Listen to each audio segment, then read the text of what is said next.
Here we have a monster who needs little introduction. As the iconic face of the series, it's made the name for itself as the King of the Skies. But we all know what happens to those who fly too close to the sun. Welcome to the Hunter's Guidebook featuring Rathalos.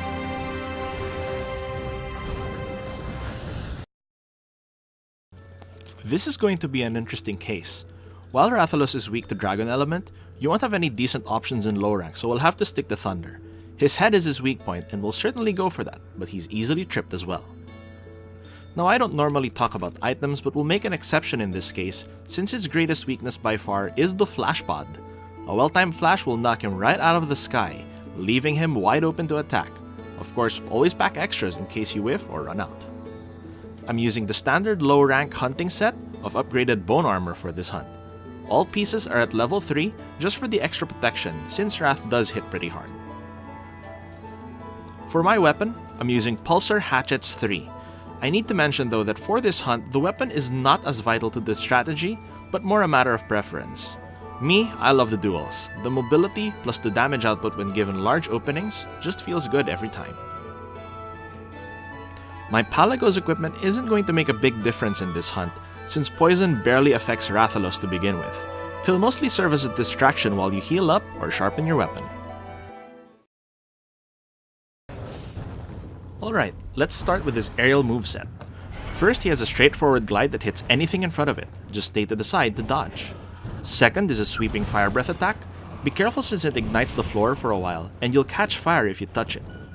Up next comes a wide aerial tail swipe, followed up with a taunt of sorts. Perfect chance for a flash pot. He also has a claw swipe that can poison, and a more aggressive claw swipe that can grab. Now, these attacks come out pretty fast, but they're all very easily avoidable by keeping a good distance and moving sideways. Instead of counterattacking, find good openings for throwing a flash pot.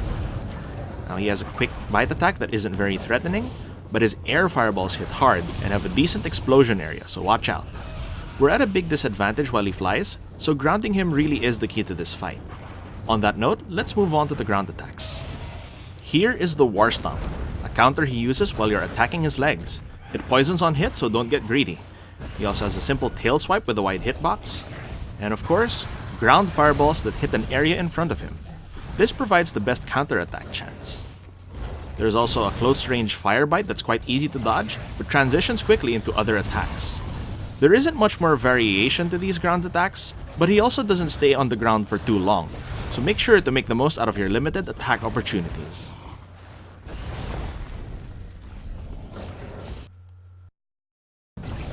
Time to get down to business.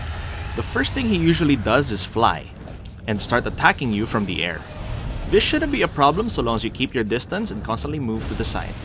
Find an opening for a flash pod like here, and down he goes, giving you enough time for one demon dance.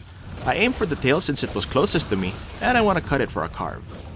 After which he stands up and attacks blindly while on the ground, and since he isn't aiming for you, you can be a little aggressive and aim for a knockdown, just watch out for the War Stomp. Here he taunts, so I just go for it and we get our first knockdown, giving you enough time for nearly 2 demon dances. I cut off the tail to make the hunt easier and shorten the range on those tail swipes. Well, clearly he doesn't like that and goes into rage mode. Never stay in front of him because he always follows the roar with a fireball as he jumps backwards to fly. As with before, don't try to fight him. Find an opening for a flash pod and bring him down. The sweeping fire is perfect since he stays there for a while. Once again, you have time for one demon dance before he gets back up. Here I decide to stay back and sharpen my weapon, since this is the best opening you have if you must sharpen during the fight.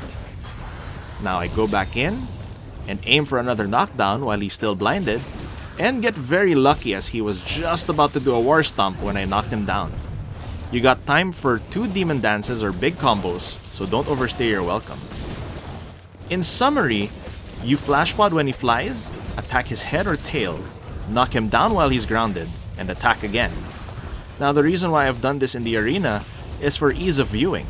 It's a lot clearer to see the moveset and hunting strategy in a simple area like this, as compared to the chaos in the forest. Of course, the required hunt does take us to the forest, so now that we've covered the strategies, off we go. Welcome to the ancient forest where a ton of crazy stuff can happen. Here is just one of many things that can go wrong here. that War Stomp not being one of them. So here I am just recovering, taking an antidote, and Rathalos decides to break the dam. So it looks like we're taking a trip. Shout out to that landslide callout for 40 points even though it's water that's carrying us. And we're in for a long fall, but hold down your sprint while falling and you'll pull off a Spider-Man and swing right to where Rathalos has fallen. This gives you the biggest opening in the game, literally.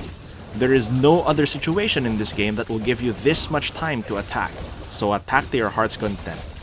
Throw everything you've got at this thing and watch those numbers stack up. As you can imagine, this really chunks his HP hard. The best part of it is that it's relatively risk-free, since all he does is go into rage mode, then leave the area afterwards.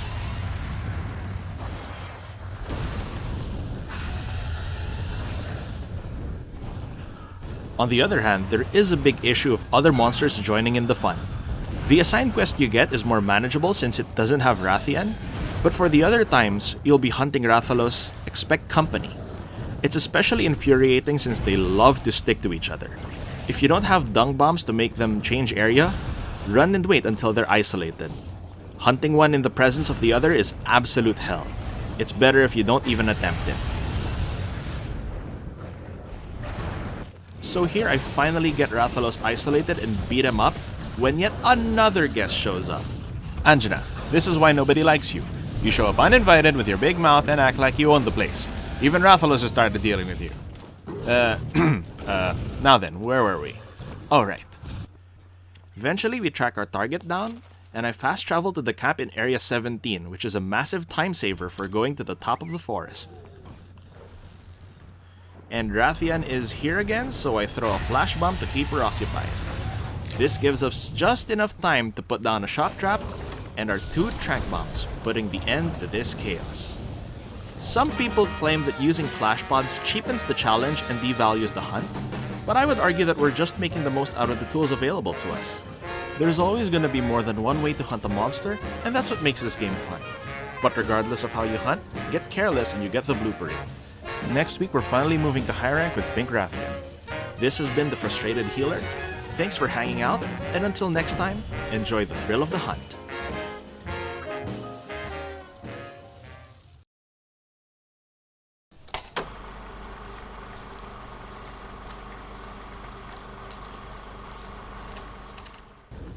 Round 1, fight!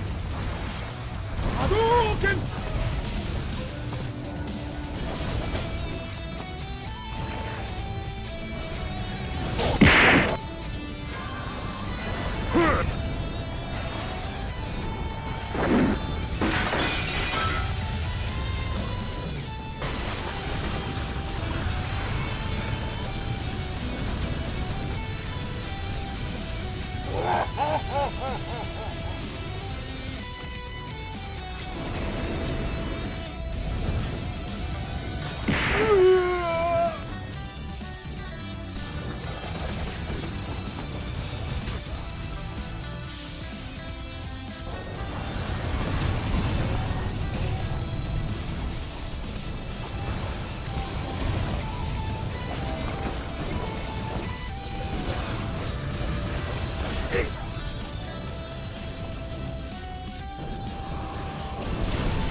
You lose.